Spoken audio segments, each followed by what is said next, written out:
This week on Hermitcraft, loud campfires, self-prankage, and oh god, the cats. Why is there a dog up there? He just likes smoke. I don't know how he got there. There's also a cat inside one of the wind turbines. I call it Wind Cat. Welcome to the Hermitcraft Recap. My name is Pixel Riffs, our writer is LoyXP, and episode 2 of the Hardcore Hermits Recap was released yesterday. So if you want to see who's the best at collecting all the things, give it a watch. You might even learn something. Have you not seen the snapshot videos, like updates? No, I've been trying to stay away from it, and then these episodes come along, and they're like, you need to know everything about the update, and I'm like, okay, great. And with that out of the way, let's take a look at all the events and mishaps that occurred on the Hermitcraft server this week. Beginning with XP Crafted, who last toured Good Times with Scar's base when it was a slice of pie dreaming of something bigger. These days, it's a solar and wind-powered metropolis inhabited almost exclusively by cats, so it was worth coming back for Hermitours Round 2. We actually have a bit of a cat population here. It's a small population, not a lot, but it's a manageable amount. It just takes time, really. I think what Scar is trying to do is he's trying to match the world's population of cats in his base. A tour which includes Scar showing off the shifting floors in his city intersections, as well as the many surveillance animals, although XB does spot one animal who seems a little out of place. He just likes smoke. He just hangs out up there. That's such a weird place for a dog to be. I don't know how he got there. The tour even includes a showcase of the newly installed convex penthouse atop the Skyscraper. It seems, having pranked the entire server, Scar and Cub have started pranking themselves.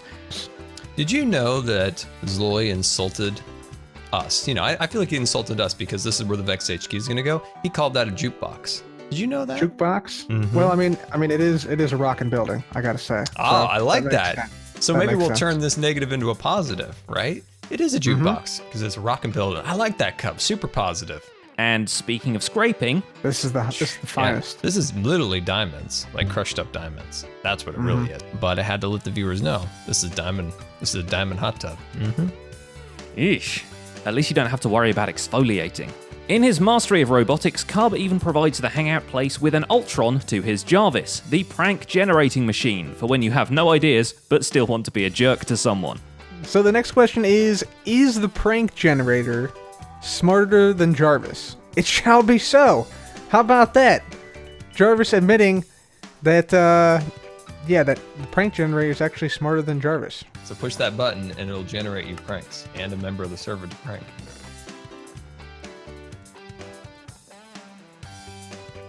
So who'd you get? I'm not saying. Oh no. Cubfan adds some Vex magic to his own base too, some much needed and welcome detailing for the now mesified ravine with a familiar lime green material at the bottom. With a whole lot of terraforming and time-lapsing, Cub manages to mask the crack in the island by pretending its walls are made of coloured clay, and replicates the patterns of the mesa biome pretty much perfectly. A revamp comes to the villager-powered mixed crop farm in the sky above his base too, after popping a new farmer in there since the last one ran out of juice. And so now, and go to work for us. Fantastic. Look at him. What a champion. Champion of the people. Champion of the carrots. The decoration of the farm takes the form of a purple blazing fireball, later to be adjusted into an infernal trail of a comet on a collision course with Cub's Island. For now, it's more of a snow globe. Obviously, you can tell the farm is not centered in there, and that is intentional, because we're going to have the tail coming back this way, and I wanted a little extra space on this back side, just in case we wanted to, break up the tail a little bit. So last episode, Cub happened upon some actual profit in the llama shop in the community area, and we asked you to help us figure out the mystery of who on this server has the spare diamonds to pay him. The comments ended up split between two main contestants, False Symmetry, who bought several bootleg giraffes for her St. Jude livestream, and Xisuma Void, which we too have witnessed in one of his latest videos. Oh man, Cubfan has done an incredible job with this place. The ceiling is of many llama faces. Quite impressed with the art of everything but with llamas, X delivers several to his nether tunnels, and one later delivers itself to his base, just to hide in the wardrobe. And no sass, you're not blending in very well. Last week, Xisuma introduced his base to the black hole phenomena, so this time we spend a couple of time lapses with very necessary pompous music on a swamp surrounding it.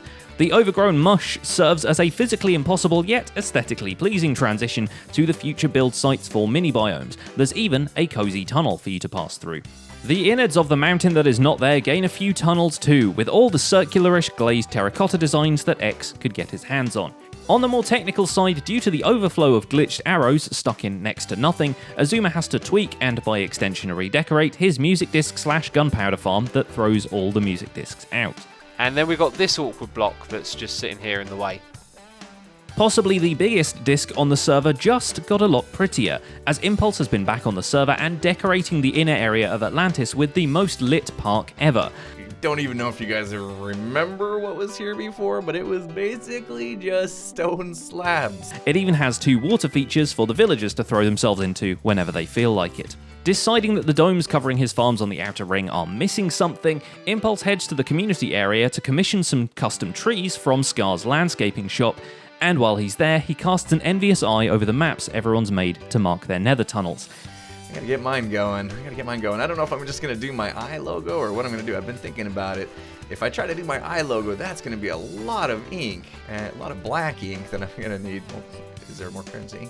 Returning to Atlantis to fix the laser light show, he finds a few prophets from Llama Land waiting for him, but even that won't help with the task of getting a squid up to 80 blocks above sea level. Eventually, after one of the most stressful mob moving sessions we've ever seen, the Guardians have a new target, and Impulse has his Guardian-powered music visualizer back up and running. To round things off, he finally decides to name tag that sheep that's been hanging out under his base, only to discover that False's livestream audience has got there first. Came in here and named the sheep without me? Alright, well, we're sticking to the plan. Your name is now Sean. But any retaliations will have to wait, because False isn't even on the server in her only video this week. She's in a separate creative world, trying to come up with as many different interior designs for the same room as she can. The plan is to later implement it all on a live stream or in her own time. But for now, it's like a friendlier version of Silent Hill PT. You don't want to see me replicate it, especially when I have to try and find all the blocks and stuff. This one might have 2 of them as well. But yeah, I think that's it. I don't know why I copy-pasted so many of these when I don't really need to necessarily, unless you guys come up with ideas. And if False is doomed to repeat the same room over and over again, she's got nothing on Joe Hills, who attempts Mumbo's Hermit Flies course with barely enchanted armor and a handful of fireworks. And while we've already compared the course decorations to the Portal games, having a creeper on the finish line is probably the most GLaDOS thing yet. Okay, so we need to slowly, gently, like a leaf on the wind, watch me soar, boom! That was Hermit where, when, and... Hermit, why? Mumbo Jumbo, do you know what madness that is? This descent into madness is an ascent into, I don't know, something. Thank you for making something cool, Mumbo, but oh my goodness, Mumbo. Oh, I'm not even gonna try and beat my time. Back in the relative safety of Red Sky Bay, he starts transforming his storage area into something with actual buildings, but gets interrupted by Surprise 5K Club! What? I joined the 5 clay club. That means you collected 5 clay.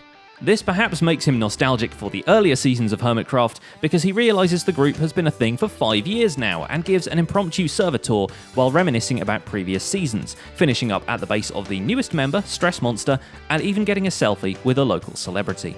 Look. How do I switch F5? That guy looks just like me. To bring it all full circle, he returns to the gaming district to take on Mumbo's other minigames, realising the only way to win the Reflexes game is to hover over one button and commit to scoring about 2 points, does slightly better at False's Duck Hunt game, and visits TNT Land to blow off some steam riding the roller coaster. The creator of the aforementioned TNT Land has other projects on his mind, returning to the seaside town area to bring it industry. After all, the redstone he's shipping out of that mine has to be put to use, and what better place than a nearby factory? You guys have been asking me to build a town hall for ages. I was kind of debating between either factory or town hall, and I thought factory made more sense next to the mine. But you know what? We could almost pull this off as being a town hall as well. We could just chop and change between the days. Although, even with all that cobble being produced at TNT Land, he can't quite get the chimneys looking right, and eventually they get scrapped altogether. No. Just no. No. It just looks stupid. So, to avoid spending any more time tearing down the things he's built, Mumbo warps his base into a creative test world and once again works on some extra decorations. And we think this time he deserves a round of applause because for once, it doesn't look like a coffee table. Instead, what begins as a sort of oceanic crop circle ends up as 4 pillars with statues sat on top of them. And while the statues start out as mumbo-jumbo-themed Pez dispensers, they eventually take the form of guardians, in a kind of subconscious tribute to both Impulse's base from this season, XB Crafted's base from Season 3, and the Convex's Elder Guardian prank. It remains to be seen whether he'll actually build them on the Hermitcraft server, but he won't be running out of Pez for a while. Oh, I mean, come on, we kind of have to do that. I think I might have found out what I want to do. And that's just about it for this week's recap. Our writer is LoyXP and my name is Pixel Riffs. Leave a like while you're still here and subscribe so you won't miss future recaps. Thanks for watching, and we'll see you next week. Oh, that's loud. Hey, that's from my fireplace tutorial video.